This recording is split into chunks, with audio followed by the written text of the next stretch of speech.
আসসালামু আলাইকুম। কেমন আছেন সবাই? আশা করি সবাই অনেক ভালো আছেন। আলহামদুলিল্লাহ, আপনাদের দয়ায় আমিও অনেক ভালো আছি। তো আজকের ভিডিওতে শেয়ার করেছি আমার ব্যস্ত দিনের শুরু থেকে শেষ পর্যন্ত নানান কাজের মুহূর্ত। সকালে ঘর গুছানো, তো ঘরগুলোকে খুব সুন্দর করে বিছানাটাকে গুছিয়ে নিব।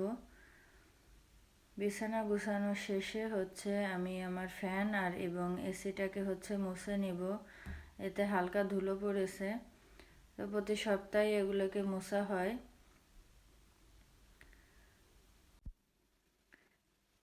তো ফ্যান এসি মোছাটা শেষে আমি বিছনাটা আর একবার ঝাড়ু দিয়ে নিব। বিছনা ঝাড়ু দেওয়ার পরে ঘরটাকেও গুছিয়ে নিব। তো এখানে কিছু কথা বলে নিই আপনাদেরকে। সেটা অনেকেই আমার আইডিতে এসে কমেন্ট করেন আমার আইডির বিষয়ে। তো খুব ভালো লাগে যে আমার আইডির বিষয়ে কোনো সমস্যা হতে পারে এই বিষয়ে আপনারা চিন্তিত। তবে আমার আমার আইডি নিয়ে এত বেশি চিন্তা নেই। এটা থাকলে থাকবে, গেলে যাবে, এটা নিয়ে আমার অত কোনো নাই। তো আপনাদের ভালোবাসা পাই, আপনারা কমেন্ট করেন, আমার ভিডিওটি দেখতে পছন্দ করেন। এই জন্যই মূলত আমি কষ্ট করে ভিডিওগুলো বানাই, বা ভালো লাগে আর কি, মানে সময় তো কাটাতে হবে। এই জন্য মূলত তো এটাতে যদি আমার চ্যানেলটা নষ্ট হয়ে যায় বা মনিটাইজেশন নাও হয়, তাতে আমার কোনো দুঃখ নাই। তো আজকে এই জন্য কথাটা বলে দিলাম। অনেকে এসে অনেক রকম কমেন্ট করেন। তো তো কথা বলতে বলতে কিছু জামা কাপড় নিয়ে চলে আসলাম ওয়াশিং মেশিনে দিব। তো মেশিনে কিছু কাপড় দিব, আর কিছু কাপড় আছে যেগুলো মেশিনে দেওয়া যায় না, সেগুলোকে আমি নিজে হাতেই কেচে নিব। তো এই যে বলেছিলাম যে এখানে থাই গ্লাস লাগাবো, তো মাশাআল্লাহ এই যে আমার থাই গ্লাস লাগানো হয়ে গেছে। এখন আপনাদের ভাইয়ার এবং আমার কিছু জামা কাপড় আমি হাতেই কেচে নিব। এগুলোকে মেশিনে দিলে আর এগুলো পরার মতো থাকবে না।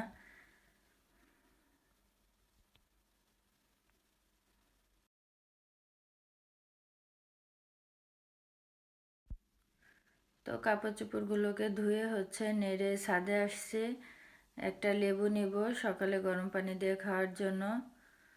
এরপর এই যে দেখুন, মাশাআল্লাহ আমার এলাচি লেবু গাছে খুব সুন্দর লেবু পেকে আছে। তো এই এলাচি লেবুগুলোকেও নিয়ে নিব।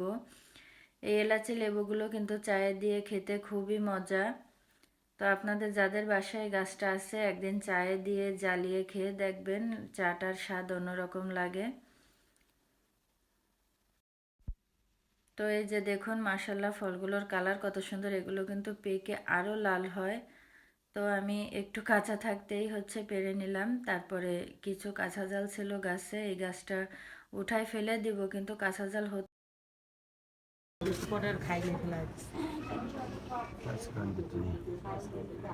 আমরা কত করে? আমরা 50 নেবানি ভাই, আধা কেজি 30 নিচে বেচা যাবে না। ওরে বাবা, তাহলে মেলা দাম। মেলা আর তো লাল শাক? লাল শাক 30 টাকা আটি? কেজি। এক আটিতে কত করে? আমার ভালো দিয়ে একটা আটি কিনবে। এটা শাকটা ভালো।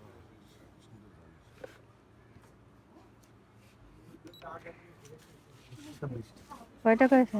21 টাকা 20 টাকা। আর এক পোয়া পটল দেন।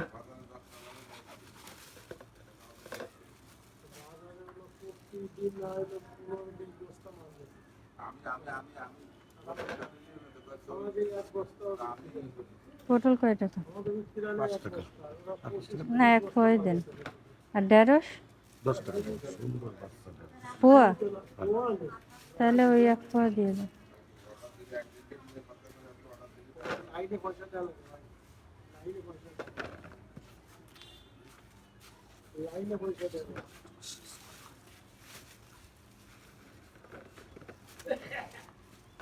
সবজি তরকারি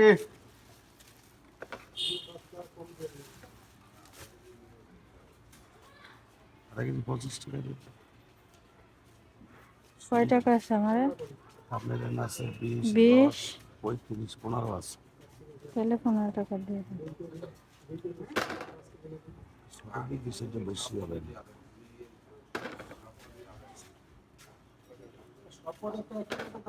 ঝাট শুদ্ধ দিচ্ছে। আমরা যেভাবে আর কি ফ্রাইভার বেশি দিচ্ছি।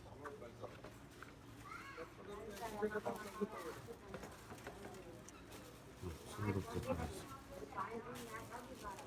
সবজি তরকারি তো মাশাল্লাহ দেখতেই পেলেন 50 টাকার কতগুলো তরকারি কিনে নিয়ে আসছি।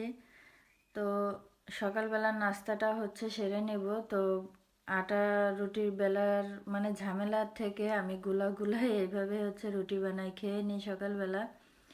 তো 50 টাকার হচ্ছে তরকারি কিনে 50 টাকার তরকারি সব রান্না করব না, আজকেরা পটল আর লাল শাক রান্না করব। আর আরেকদিন হচ্ছে আমরা দেখা গেল একটা খাটা আর হচ্ছে এই ঢেঁড়স দিয়ে কোনো একটা মাছের ঝোল রান্না করব। তো 50 টাকার তরকারিতে কিন্তু দেখুন 2 দিন আমার চলে যাচ্ছে। আর পরের দিন আপনাদের ভাইয়ের যে টাকাটা দিবে সেই টাকাটা হচ্ছে আমি জমায় রেখে দিব। আর আমরা ঘরে খুব কম মানুষ, 3জন মানুষ, এই জন্য আমাদের বেশি তরকারি সবজি হচ্ছে লাগে না, ঘরে অল্পতেই হয়ে যায়। তো এটা হচ্ছে আমার একটা সেভিংস, বাজারের টাকা বাঁচানো। তো সকালে নাস্তা করে ওষুধের ডিব্বা নিয়ে বসে গেছি। আল্লাহ সবসময় আমাকে অনেক সুস্থ রাখেন, এই জন্য এত ওষুধ খাওয়া লাগে। তো সবাই আমার জন্য দোয়া করবেন। তো এটা ছিল হচ্ছে বিকালবেলার কাজ। গাছে হচ্ছে সরিষার খোল ভিজানো পানি 2 সপ্তাহের মতো ভিজানো ছিল। তারপরে এই যে একটা ছোট পটের থেকে 4 পট পানি মিশিয়ে আমি সব গাছে করে একটু একটু করে দিয়ে দিচ্ছি। তো আজকের মতো ভিডিওটি আপনাদের কেমন লাগলো অবশ্যই জানাবেন। আল্লাহ হাফেজ, ভালো থাকবেন সবাই। আর আমার কথায় কোনো ভুল হলে অবশ্যই ক্ষমা করে দিবেন। হ্যাঁ, ওই একটা বাচ্চাও তো দেওয়া যাচ্ছে না।